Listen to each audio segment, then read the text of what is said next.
Oh, am I coming through? Yeah. Okay, good. Basically, yeah. I gotcha. I gotcha.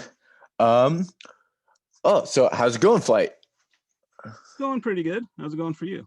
How's life? It's good. I mean, the sun is shines whether you ask it to or not.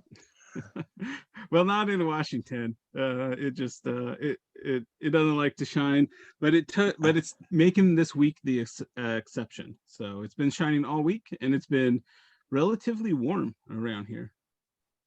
Okay, okay. I knew one person in who went to Walla Walla. I don't know if that's a university.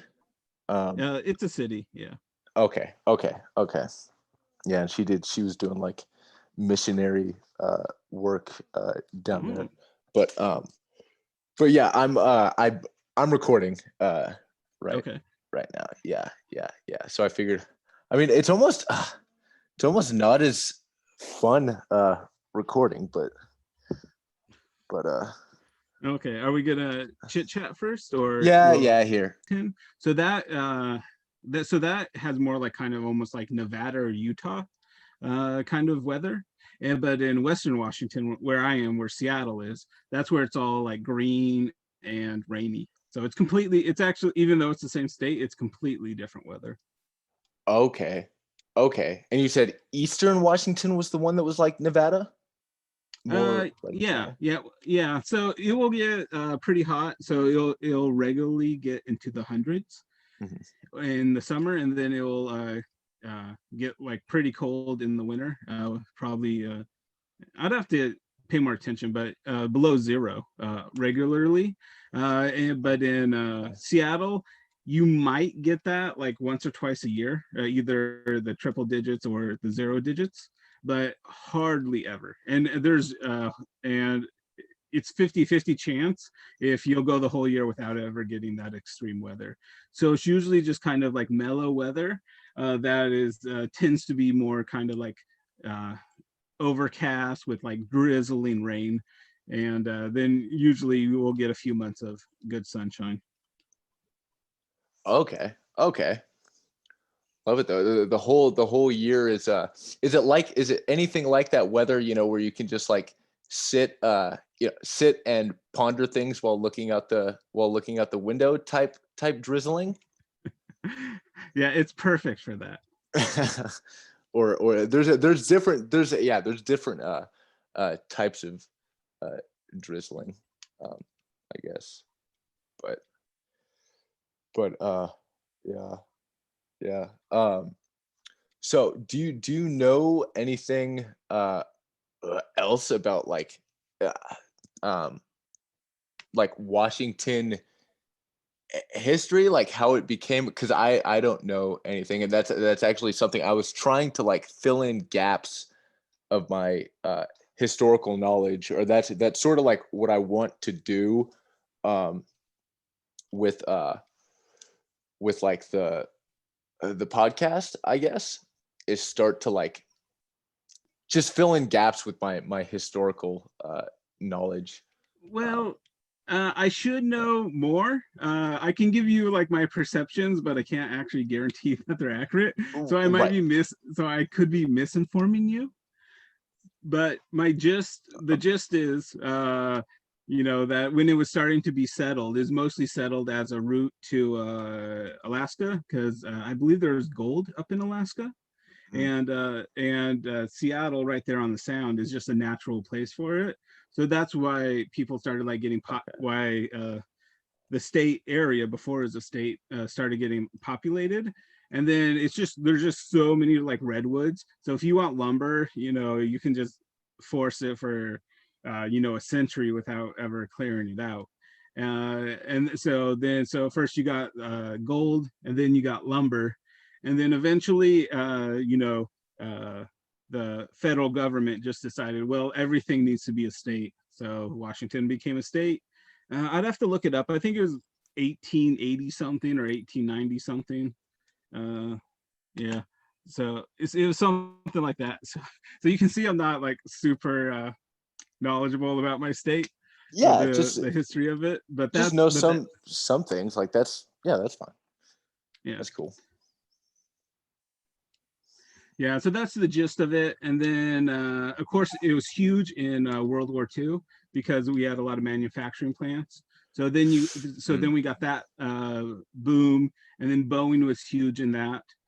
So the aviation industry around here, the manufacturing aviation industry, that just went crazy.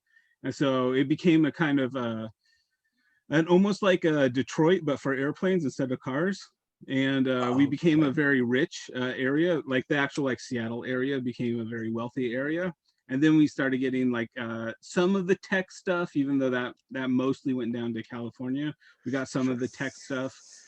So all in all, we've been pretty well off, like as a city and as a state, like just beautiful land, a lot of affluent people, and with that affluence you get a lot of good things. So relatively low crime, relatively good communities, relatively good schools. So it's so all in all, it's a pretty good place to live. Dude, that's awesome. That's awesome. Of the places I was like juggling, like, oh, where do I want to live, like, after here, or wherever I end up. And Monterey's pretty cool. But Washington was definitely like one of the top spots, or somewhere even like more like southern.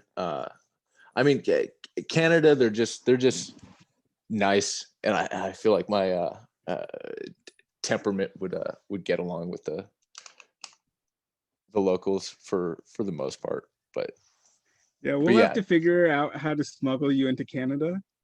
Like yeah, we'll have to hook it up with somebody and just be like we'll FedEx you in a box or something, and then right. Just wait. I don't know if they have like a grandfather clause, like if you hide out for a decade, do they just have to give you citizenship? Like, I don't know how that works. Like, oh, this grandfather clock. I mean, I wonder how long it'll be till you can like identify as an object, like legally. No. Well, I guess that depends. Once there's an object lobby and you can get some votes out of it, then I'm sure it'll be a thing. Yeah, and I'll have to go. That's if it becomes a thing, I'll identify as a grandfather clock for Excellent. for some period of time. I'm actually putting a pin in that. Like, I will push that for sure. Okay. I mean, at least it's a very classy object. So it's better than identifying as like a coffee mug or something. So grandfather clock. That's some nice stuff. Yeah. Excellent. Oh man, hold on one second. I just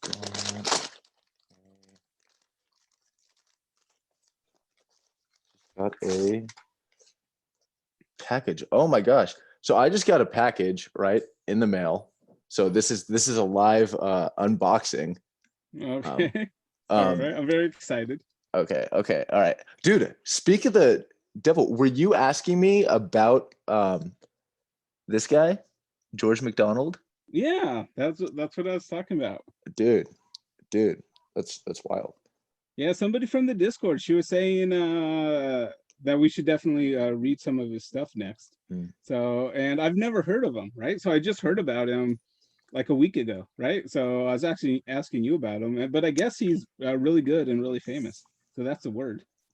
Yeah. He influenced Tolkien and Lewis to like a great degree. So yeah. I love him. I've read like probably five or six I'm gonna give myself 6 paragraphs so far, just because like sometimes I don't know, you read stuff and it's so satiating, it feels like it can just like, that's all I needed for the next 6 hours or whatever. Yeah, very good. It's good for bite-size readings then. Mm, Okay, nice. yeah, yeah. So yeah, he's cool. But so have you been on the Discord a lot lately? I'm always popping in and off, but I have my things. Like I have Tuesday, I like to meet up for the Vervaeke server, and then I like then Wednesdays we have the first book club, and then Fridays we have both the Q&A and the other book club. So those are the things I try to meet up for, right? So I try to get. I'll try to always be available for those, but other than that, I just kind of pop in, see if it looks like anything interesting is happening. Usually not, and then I'll just pop out. Mm, mm. Right on. And then, dude, have you been covering this conversation about theosis that's been going down?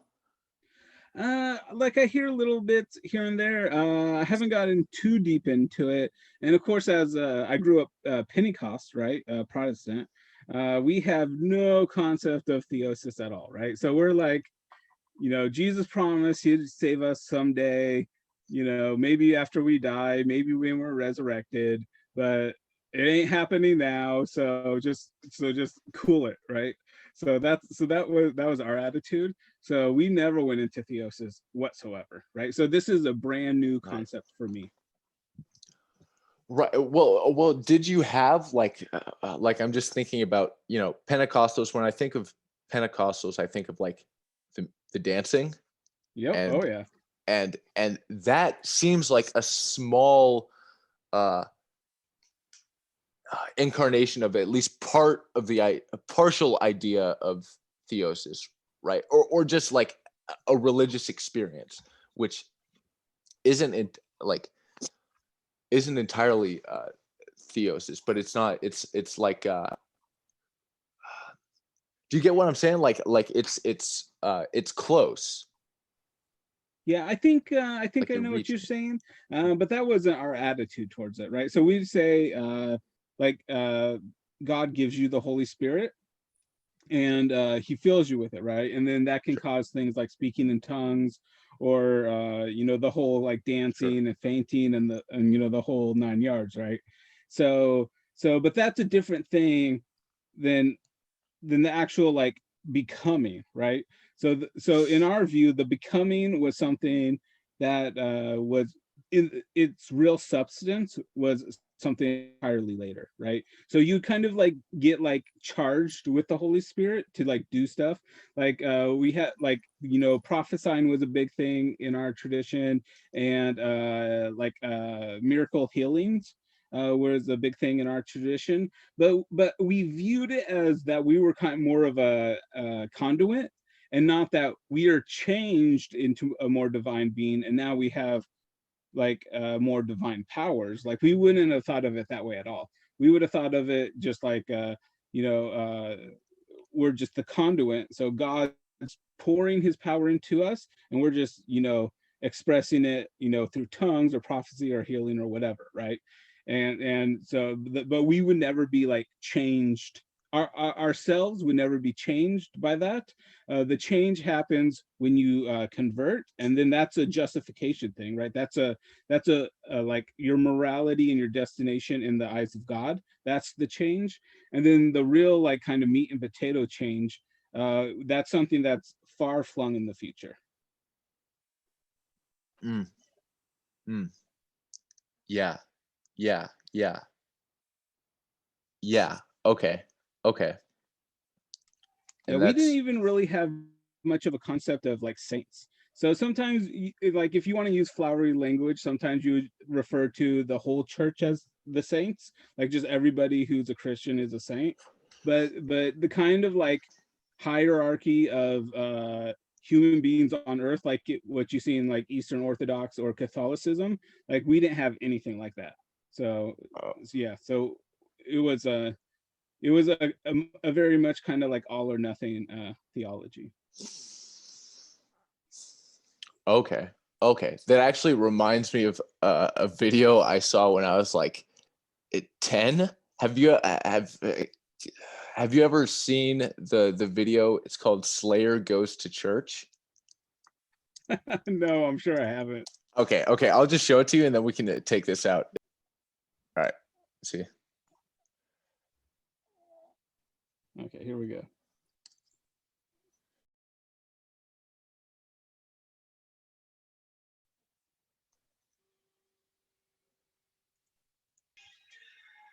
Is very accurate. So you would think that this kind of thing would be like super rare, but it's not.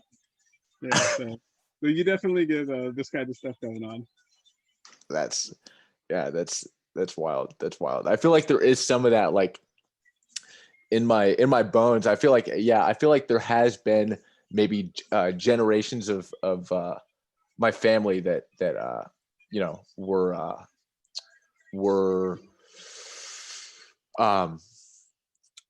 like in the middle of some of this type of thing.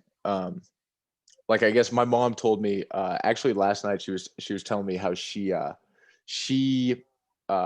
like spoke in tongues when she was a girl. Like she just went up to the altar and started like speaking. Like she like she had no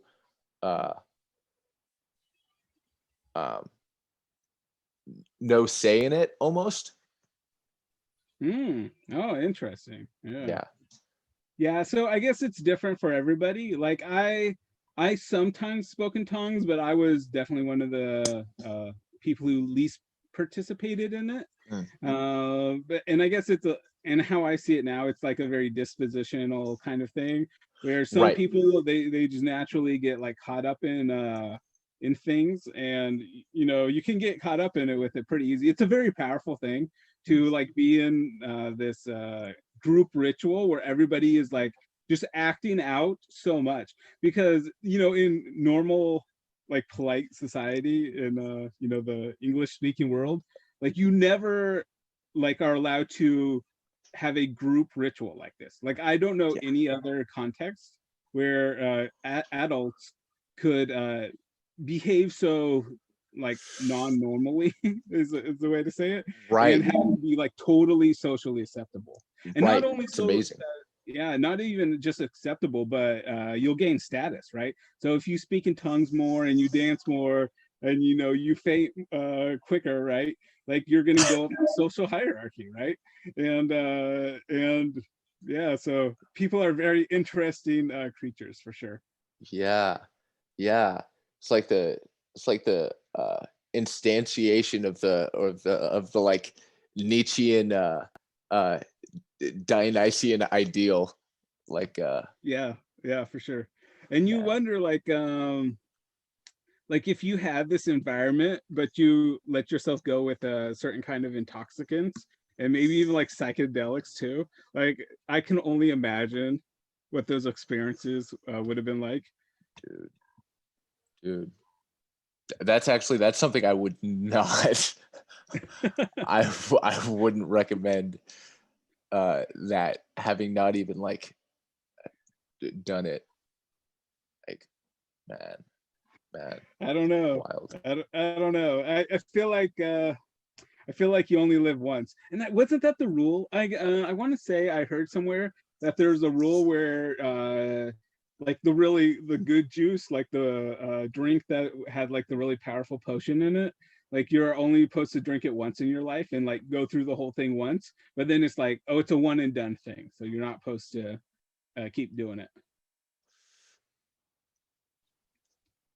Okay, with regards to what? With I think it was the Dionysus cult that they had. I think they had a Uh, temple somewhere, and yeah, I'm vague on the details, but that they had like the drink that you would drink, that they had like different intensities, and for the most intense drink that I guess had the most, I don't know, psychedelic, maybe alcohol related or alcohol content. But Right, that right. that drink is something that you're really only supposed to partake in once in your life, and then you get like, your journey, your contact with the God, and then once it's done, it's just done. So it's not something that you Sure. kind of like. It's not a space to be lived in, but it's just something to let you experience that, hey, reality has a bunch of different flavors to it. So I think it could be a good way to kind of like blast people out of too much of like the mundane. Because I think that Yeah. that's how I interpret that whole thing, is that in part religion just has to like blast you out of the mundane, because it's just too easy to get caught up in the like kind of like minutia of life, right? Yeah. Yeah. That's absolutely like I like decided like the only way I'm going to take psychedelics is if there is like structure in my life. Like that's the, you know, um if I have structure in my life, then I feel like, well, then because for me, like a lot of like, having structure is associated with like feeling like love, or even having like the capacity to like focus on higher um like even to be open to an experience like that. I don't think it'd be, I don't know how useful it would be in other like conditions, at least for me. um Yeah, I would probably only for do that others. kind of stuff in a if I was really deep into a community where that was part of the ritual. So to do it as like a group thing, and not I wouldn't really do it like just for the experience, Right, or like a, yeah, like a or Terrence McKenna. yeah, yeah, I wouldn't want to. I like just to be like, well, I want to experience something, or I just want to see what all the fuss is about. No, I don't think so. And Right. not because I think there's anything wrong with it. It's mostly just because it's not my disposition. And if I was going to do something like that, I'd want to really study it and get an idea of and to get an idea of like, why am I doing it? So that's kind of what happened with me in alcohol. Is I didn't start drinking when I was 21, and I tasted, this thing or that thing, just to see what it actually tasted like. But I really didn't start drinking at all until I was probably 26, 27. And how that actually came about was Mm, because I played that's this good. game called Catherine, and they have in that between I have levels, you never kind played. of you hang out in a bar, and part of being in the bar is to give you all this trivia, right? And they would say, well, this is this drink, and this is how it's made, and this is the history of how it made. And they had all these drinks, right? And I thought, oh, well, that's actually really interesting. So I decided, well, I should try this drink or that drink, just to kind of like experience the like variety of alcoholic beverages out there.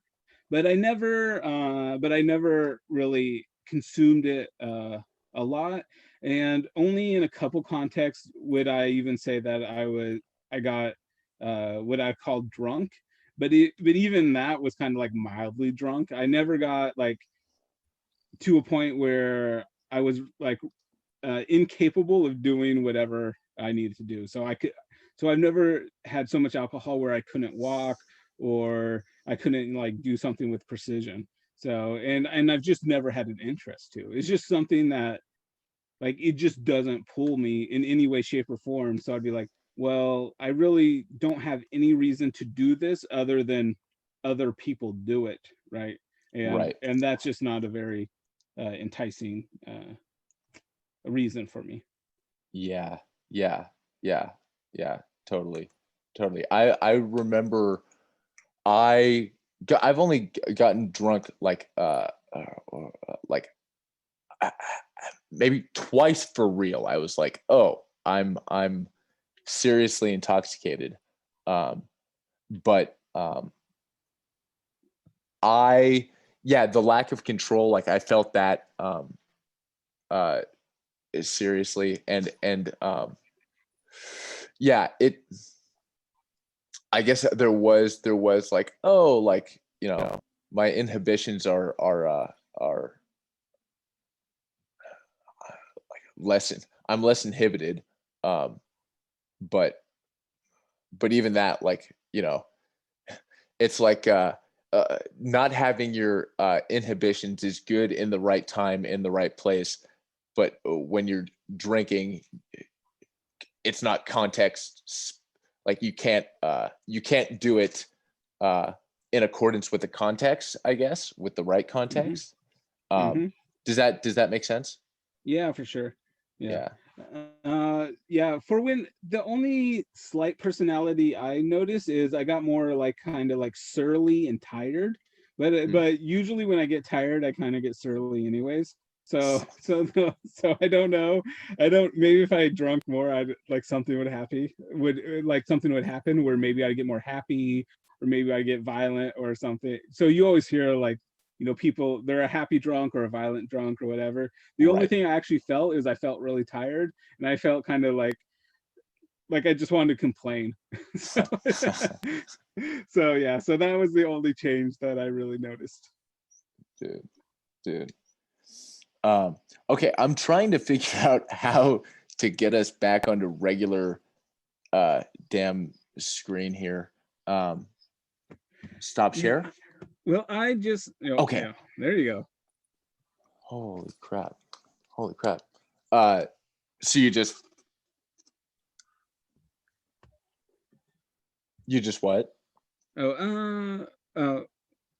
Was I good? Oh yeah, well, I was just gonna say, well, I just signed up for Zoom just now, so I know nothing about it.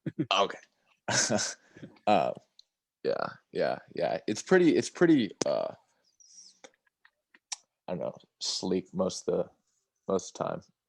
But okay, so I think with with this podcast, I guess one thing I kind of want to like pick people's brains on is just like, I guess, either thoughts or habits or practices, thoughts or habits that bring, sparks of positive emotion. So I don't know, like that was just one thing. Like, is there anything like in your day that you would recommend people that kind of like gives you a bump in positive emotion besides the Pentecostal uh, you know um, rituals? Yeah. Well, I guess I have a few things. One is that I'm naturally very low in neuroticism, so I tend not to feel my emotions very intensely, and I actually find that to be like a positive experience. I like that about me, that I don't have like high ups or downs. So I usually don't go out seeking those kinds of things, but also I kind of really like ritual too. So, and I mean like repetition. So I like to get up about the same time and go to bed about the same time, and the first thing I have in the morning is coffee, right? And coffee really does do a lot to like change my mood and to put me in the right mood, right? So I know that's kind of like a lame thing to say. It's kind of a little bit too mundane, but I think you shouldn't overlook the mundane, right? So if you're not into coffee, I recommend that as a potentially positive way to start your day off right. Uh, Besides Yeah. that, um, I think music, right? So I like to like collect kind of this kind of song or that kind of song that goes well with my mood. So sometimes, so you never want to use music to like control your mood, because sometimes music Right. needs to like change your mood, but other times you need music to just go into it, right? So if you're just angry or depressed, like sometimes you just gotta go angry or depressed music, right? So so you just kind of, and that's a very interesting kind of journey, because because it's kind of leading you as much as you're leading it. Right. So that kind of Okay. thing, it would probably be my main kind of practice, is just music, to control my mood and to help me feel in a positive state of mind. Okay. Okay. Yeah, I like that. I really do like the like having a, you know, a ritual, a morning ritual. Um, I've talked with one guy about that on the podcast. His name's Colton Holsapple. I'll put the go watch that one. And Okay. he basically like he has like longer morning rituals, anywhere from like 45 minutes to like 3 hours, like is where he tops out, um, or his max like um, morning ritual. But for me, like even like something as simple as like 30 30 minutes, I think just having something you can repeat um, does a lot for like your nervous system, I guess, and just like keeping you calm, right? Because like predictability, thumbs up, uh, is is what your nervous system thinks. Yeah, I totally agree. I think that that could be a disposition thing. Like, it wouldn't surprise me Yeah. if there's people who just hate that. But for me, 100%. And yeah, my morning coffee ritual is usually about 30 minutes or so. And then Mm, I'll just do whatever, yeah. find so when I was working, there'd be work, and then for now, it's YouTube or any kind of pet project I'm working on. So those kind of things. Okay. Okay. Okay. Very cool. Love. Yeah. Love the YouTubes. We were talking last night, right, about this freaking about trying to fit in as many as much information as you can. I don't know if you thought any more about that since we talked, or even like listened to anything um, since then. Yeah, I was just listening to that new his Peterson and Bishop Barron. Yeah, so I Oh guess wow! yeah, they just released that. I guess I just saw it today. I think they just released it today. And yeah, they were talking about, he was going into Awesome. it a little. I think he was going into the same topic as the one with Jonathan Peugeot, but I think it was a little bit more down to earth. I think you got more of like Professor Peterson, and a little less of the Seeker Peterson. Right, right, But it was right. still a really good episode. A lot of interesting things said, and I like both of them, Peterson and Bishop Barron. Yeah, Yeah, so it was really enjoyable, and it's just so great to Bishop. be able to consume that kind of, or that kind of information. When you're just doing something, you have it playing in the background while you're driving somewhere, or playing a video game or whatever, right?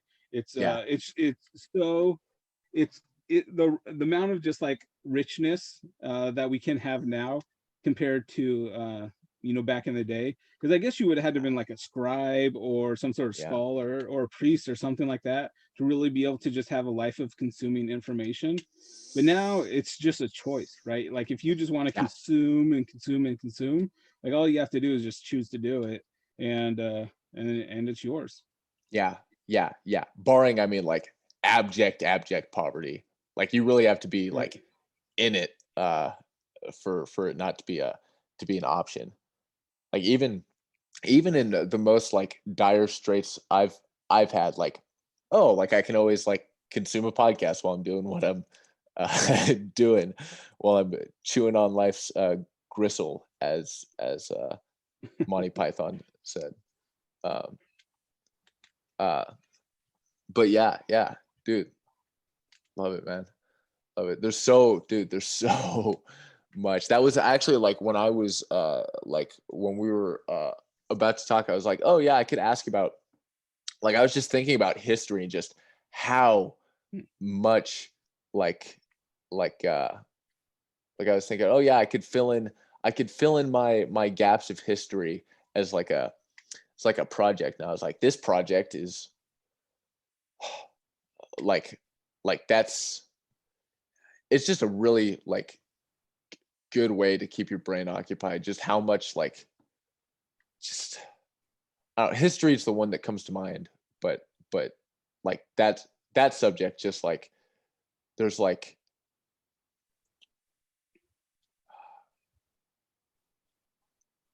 I don't know, like the richness, or just like you know, like the puzzle, the like almost like fitting different pieces into like this model, I guess, or this puzzle, like that's like just studying history, like you get that out of it. And I think it's like, oh God, just like Yeah, a blessing. history is a very interesting subject.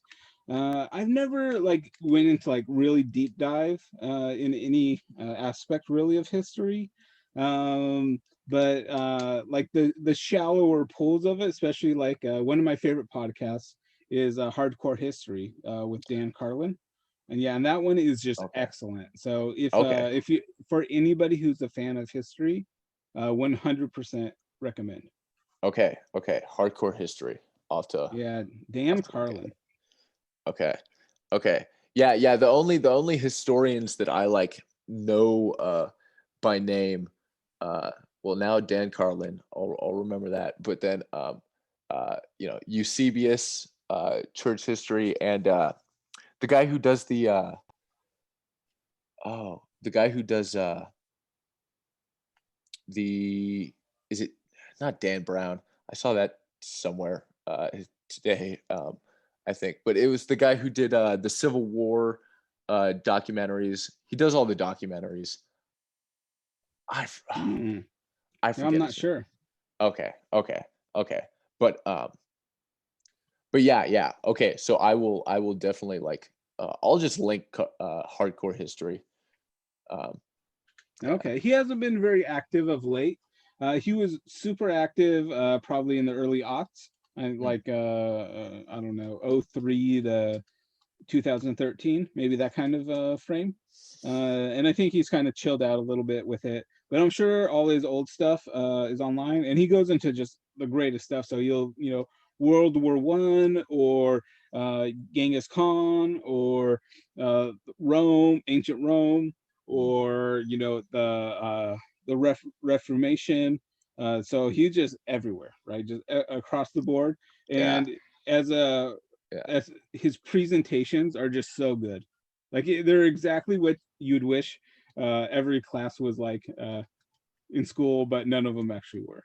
So Dude, dude, right on, right on.